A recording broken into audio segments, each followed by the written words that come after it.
The Prophet ﷺ said that when the believer is placed into their grave and they hear the final footsteps of their family leaving, the punishment comes.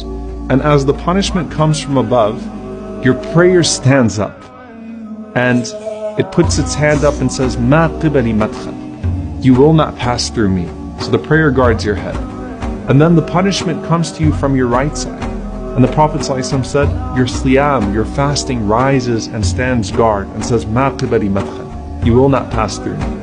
And then to his left, his zakah stands and says, "Ma qibali madkhal." You will not pass through me. And then at his feet, his sadaqah and sila, his goodness towards his family and then his community, his voluntary charity, his truthfulness, his honesty, all of those things stand guard at the bottom and say, "Ma qibali madkhal." You will not pass through me. And then it's said to him, "Sit up." And he sits up. The Prophet ﷺ said that the sun is made to appear to him as if it's about to set. Yani it's almost Maghrib. It's about to be Maghrib. So the believer is accustomed to what? You're accustomed to salah. You're accustomed to prayer.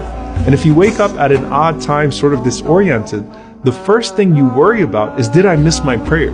So this person says, "Let me pray." And the angels say, "You'll get to that, but first you have to answer our questions. Man Rabbuk? Who is your Lord? Ma dinuk? What is your religion? Man Nabiyuk? Who is your prophet?"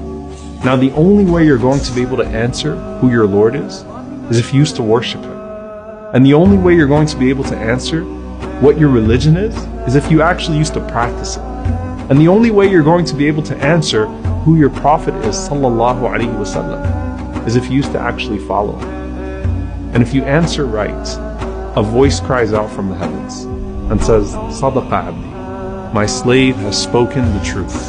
And subhanAllah, in one hadith, the Prophet ﷺ said that those two angels that were first frightening, they say to you after you answer the questions correctly, "Kunna na'lamu annaka taqulu hadha." You know, we knew you were going to say that. We knew you were going to answer these questions right. And Allah subhanahu wa ta'ala then calls out, supply him with the furnishings from Jannah. Clothe him from the clothes of paradise. Open for him a gate to paradise, so that some of its fragrance comes to him in his grave. And then his grave is expanded for him as far as his eye can see. And at that point, you are laying in the clothes of Jannah, with a window to Jannah.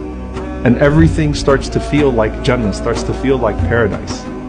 This visitor comes to you, and this visitor has this beautiful face, has these fine clothes, and has this pleasant scent. And he says to you, "Abshir billadhi yasurruk, hadha yawmuka alladhi kunta tu'ad." Glad tidings of that which will bring you happiness. This is your day which you were promised. And so the deceased says, "Man ant? Who are you? فَوَجْهُكَ الْوَجْهِ يَجِيءُ بِالْخَيْرِ." That face of yours is only going to be a face that brings good news. And that person responds to you and says, "Ana amaluka salih." I am your good deeds. Now subhanAllah, imagine what your good deeds look like, all in one person. The beauty of that, bi'idhnillahi ta'ala, if you actually used to act upon that guidance from Allah. What does your Quran, your prayer, your fasting, your charity all look like in the form of one person saying to you, "I am your good deeds, and I'm here to give you good news." First, your good deeds guarded you from your punishment, right? First, they stood guard all around you. And now, here they are bringing you good news. And from here on out, they're personified, and they're going to be your greatest source of benefit, and they're going to be your greatest source of good company.